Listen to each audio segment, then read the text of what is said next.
not deflecting compliments about my pale skin. My 18F best friend 18F and I are currently on holiday in a country where pale skin is considered the beauty standard. We're both Asian, but she's naturally tan, while I'm naturally very pale. Back home, she always gets complimented by other girls who say they wish they had tan skin like hers. However, her family has tried to make her insecure about her skin tone, saying she would be even prettier if she was pale. We've gone shopping at the mall multiple times, and there have been several instances where I'm trying on clothes and the store assistant starts complimenting my skin tone, saying stuff. "Your skin is so pale and pretty and you're so lucky to have fair skin." I simply accept these compliments, say thank you, and change the subject. This morning, my friend seemed kinda annoyed at me, and I asked her why. She said it was because I would always accept compliments about my skin tone, and it made her feel insecure over having darker skin. She said that when people called me pretty for having light skin, they were insinuating that dark skin like hers is ugly. She accused me of being colorist by not condemning people who compliment my pale skin. I feel bad, but I can't control the compliments other people give me. I apologized for making her feel insecure, but I said she always receives compliments for being tanned and I've never gotten mad with her over it. She said it's not the same thing and called me a fake friend. AITA for calling my friend's roommate fat? I'm 20F abroad for a summer program, and we're living in student apartments. Several of us went out to eat, and started discussing dating apps. My friend's 20M roommate started talking about how people should have to post their weight on dating apps, because guys are expected to say their height. He then said there's no reason a woman should ever weigh over 150 pounds. As a 6-foot-tall girl signed with a modeling agency, I weigh 175 pounds and I'm skinny. It infuriates me when men said women should weigh 130 pounds or whatever, and be anorexic, especially when they think it's okay for them to weigh more because they're a man. This man is definitely over 150 pounds, more like 200 pounds, and he isn't even as tall as me. I guess he thinks only men care about weight when dating and that women don't or something. I asked him, how will that help you on Tinder, as a fat man? Then him and my friend acted like I said some great offensive insult, as if he didn't unknowingly call me obese. AITA for canceling our honeymoon after my fiancée spent $10,000 on her wedding dress. My fiancée and I are planning to get married late this year. We had a small, rough budget for our wedding. It's a small wedding, only about 30 guests and hosted on a family friend's property. We've been making the decoration ourselves, doing online RSVPs, ordering our wedding cake from Costco. As a trade-off, my fiancée and I would be going on a very expensive honeymoon. I left my fiancée to buy her wedding dress because I thought she would be mature enough to stay within our budget. I found out that she spent $10,000 on a dress she will wear once. She argued that it was her dream wedding dress and she had compromised on having an ugly wedding for me. I had no idea she felt that way because she never expressed it. She says she can afford the dress, but we can't afford the dress. We don't even have a house yet. We can't afford both the dress and the honeymoon trip, and I'm pretty sure the dress was custom made and can't be returned. I immediately canceled our honeymoon trip. It was booked through an agency and we had insurance, so we only lost out on $250 each. If we had waited any longer, it would have been a lot more pricey to cancel. When she found out I had canceled the honeymoon, she got very angry. She said I had no right to cancel the honeymoon and if I didn't fix it she would go on the honeymoon alone. The entire wedding party has weighed in and her friends are hammering me mercilessly about it. Even her dad is mad at me. My friends and family are on my side. AITA, edit. Ordinarily I never would have made such a big decision like canceling our honeymoon without talking it over with my fiancée. But she was stonewalling about the dress and refused to discuss how we can afford it. We cannot afford both the dress and the honeymoon, and we couldn't afford to wait. We put the honeymoon on a credit card. For points, we would have been able to afford it and still have a bit of savings left over to cushion us. She spent $10,000 on the dress. That wiped out most of her savings account, leaving her with a few $100s left. That's not enough to pay for the honeymoon too. There's also additional costs that could crop up in the wedding. She will be living paycheck to paycheck regardless, but if we went on that honeymoon we'd have a credit card bill to worry about too. AITA for choosing my career over my brother's kids. For context, I 28F have a brother 25M and he and his wife 25F had twin boys about a year ago. The twins were unexpected, but even so, I would say they transitioned relatively smoothly into parenthood. My brother and his wife were both able to take time away from work to raise the twins. While my sister-in-law was able to stay home, my brother had to return to work since they weren't expecting 2 babies. This and the fact that my sister-in-law wasn't working led to her eventually going back to work early as well, which left them the issue of childcare. My brother and Sil both work hard and money was really tight for them, so they asked if I could take care of the babies a few days per week so they could cut down on costs. I am fortunate enough to work from home most days and live alone, so I agreed because it felt like it was something I could do for them and bond with the babies. We have had this arrangement going on since my brother and Sil returned to work, and it was fine at first. Work was relatively slow and I was happy to spend time with my nephews. However, taking care of them has created a strain not only on myself but my bank account as well, since they are growing. My brother and Sil often work late,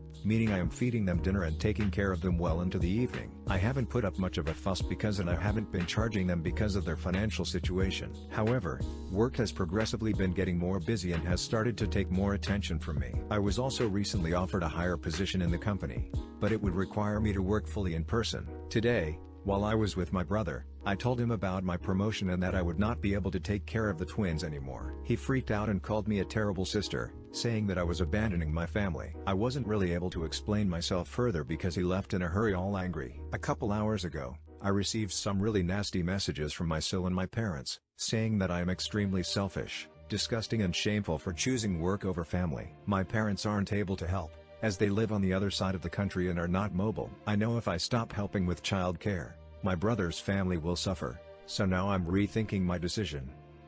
AITA for doing a half-ass job taking family pictures at a wedding after being told to shut up and stop being a smartass. I was taking pictures at a family wedding as a favor. I was being paid about half of what I normally charge and I was fine with it. The bride is my favorite cousin and her husband is amazing. During the formals the wedding party was great, and I got lots of great shots. When it came time to take pictures of different family groups with a couple, people were assholes. They wouldn't stop talking or looking away from the camera. I tried politely reminding everyone that the camera was the big black thing on the tripod and that it took still images, not video. I was repeatedly told to shut up and stop being a smartass and that they knew what a camera was. I asked my wife to record video of the responses for me. My cousin was delighted with the pictures from the ceremony, the formals, and the reception. She laughed her ass off at the family pictures. In about half of them people are looking off in all directions instead of at the camera. In most of those there are also people with their mouths open. She thought they were hilarious and her husband agreed. I started getting shit on social media from my family about the terrible pictures. I replied that I had tried to explain to them that the camera was the big black thing on the tripod and that it only took still pictures. They said I should have waited for them to be ready, so I started posting the short video clips of people being jackasses towards me. My mom said that I went too far and that they won't ask me to take pictures for them again. I did a fake cry and said boo-hoo. She called me a smart aleck. Please let me state that I do not think I am the asshole in this situation, but many people do. They are upset because they don't often dress up and get together and they didn't get good pictures. AITA for getting in an argument with my wife and telling her that she needs to pay me back for the brisket since she couldn't spend a minute taking it to the freezer to defrost. From the freezer to defrost, my wife is extremely picky about what meats she eats. She usually will only eat chicken and fish. Red meats she refuses to eat or cook, which is fine.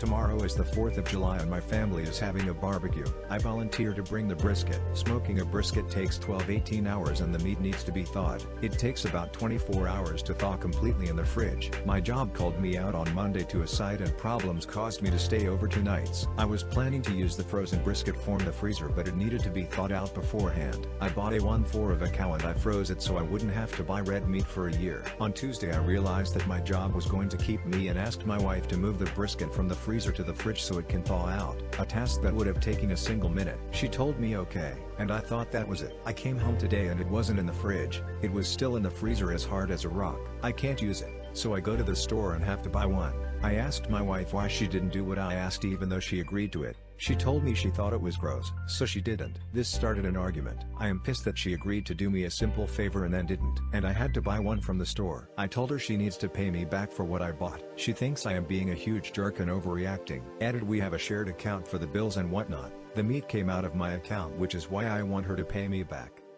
AITA for getting our own hotel room after our friends expected us to sleep on bunk beds. So basically my 26F and my boyfriend 27M went to Orlando Universal for a weekend for one of our friends' birthdays. 3 couples in total. Let me preface this by saying that there were 2 rooms. One room had 2 queen-sized beds in it and the other had just 1 bed. Obviously birthday girl and her boyfriend slept in the one room, and her boyfriend's brother and his girlfriend were going to stay in the other room with my boyfriend and myself. This was planned beforehand. As soon as we got to the hotel, my boyfriend and I were checking out the room and I said, "So which bed do you guys want?" And the brother said, "What? No way," and claimed the entire double room, basically implying that he wanted privacy to bang his girlfriend all weekend. I said, "Wait a minute, Where are we supposed to sleep? They said the bunk beds in the hallway. I didn't even notice them, but basically there were 2 twin-sized bunk beds in the tightest squeeze of a hallway, and they expected us to sleep on those when there was a perfectly sized queen bed in one of the rooms. I would have fit on one perfectly fine, because I'm small, but my boyfriend would have definitely been uncomfortable. We also would have had to share the bathroom,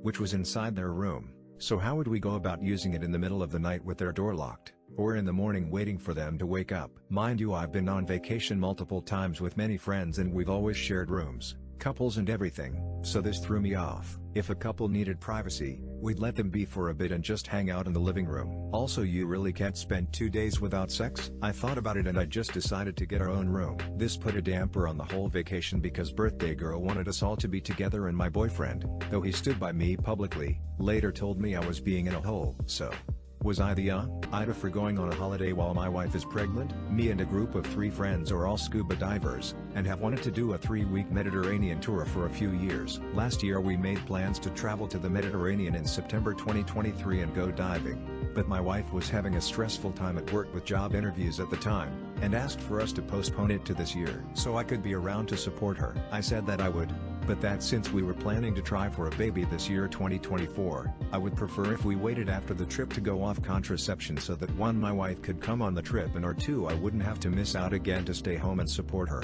My wife said that she didn't want to come on the trip anyway, and that she wouldn't mind if I went even if she was pregnant so long as I wouldn't miss the birth. I agreed to this, and me and my friends booked the trip for September 2024, and my wife went off contraception in May so that even if she did become pregnant, the due date wouldn't be until after the trip. Surprisingly, she fell pregnant quickly. She has tested positive, and some calculations regarding likely date of conception show that she is already approximately 4 weeks pregnant, which means that she will be approximately 3 months pregnant when we go on the trip. She is now asking me to cancel so I can be home to support her. However, I think that's unfair since I initially said we shouldn't try for a baby until after the trip, and it was her idea to start trying to conceive prior to the trip. It's just 3 weeks away, and I'm sure she will be fine. She said that the situation has changed since she is now pregnant, and it would be unfair of me to hold her to her word, and it would be unfair of me to go away on a holiday and leave her behind. AITA for insisting to my husband and his parents that I need help with our kids and we need to hire someone, and it's not me trying to pawn my stepdaughter off on someone else. My husband and I have 3 kids in our home. My stepdaughter is 9. I have known her since she was 2, and I became her stepmom when she was 4. We also have a 3-year-old son and a 10-month-old daughter together. To give some background info first, my stepdaughter's mom was not in the picture when I met my husband. She never wanted to claim any parental responsibilities, and when I met my husband, his ex had accumulated a lot of child support debt and had not seen my stepdaughter since the hospital. I signed up for being a second parent, and I love my stepdaughter, and in my heart I consider her one of my kids just as much as my bio children. We had such a good relationship. She would sometimes call me mom, sometimes my name, but she'd always say my husband and I were her parents, and she adored her brother when he was born. Over 2 years ago her mom came back into the picture and said she wanted to see my stepdaughter. My husband said it would need to be a gradual thing, but my stepdaughter had a right to know her. His ex didn't like that and sued for full custody, and yes, after having nothing to do with her for 7 years, she lost, but this started us on a step-up plan for her to gain some custody. It's been hell. My relationship with my stepdaughter suffered badly because of all this. Her relationship with her siblings has also suffered. She is rude to me now, refuses to listen to me, and rejects the 3 of us. It's always worse after she sees her mom. My husband took this issue to court, and the judge made it clear he will never sever the relationship between mom and daughter, no matter what. I'm struggling. If I give her the time and attention needed, it comes at the cost to our younger kids. But if I focus just on them, it's not giving her the time and attention she needs, and the counselor told us she needs to see I'm not going anywhere. She really emphasized that it was important. The counselor even spoke to the judge, a different one this time, and the judge said he was going to follow the previous judge's decision that contact is never to be severed between mother and daughter. My husband brought this issue back to court because it was getting worse. So now we're at a point where I can't be in charge of all 3 at the same time all day. Especially now school is out, but even during school time it's too much. I told my husband we need to hire some sort of helper for me with the kids. He was against it and told me it was a big expense after we spent a fortune on court and therapy. His parents heard us talking about it the other day, and they jumped in to say I wouldn't do this if all 3 were my bio kids, and I just want to pawn my stepdaughter off on someone else. I insisted this was not true to all 3, and I insisted I needed help because the kids will suffer in the long run, and so will my mental health. My husband felt guilty because I got very emotional, but his parents said I just proved I wouldn't do this if they were all really mine. AITA.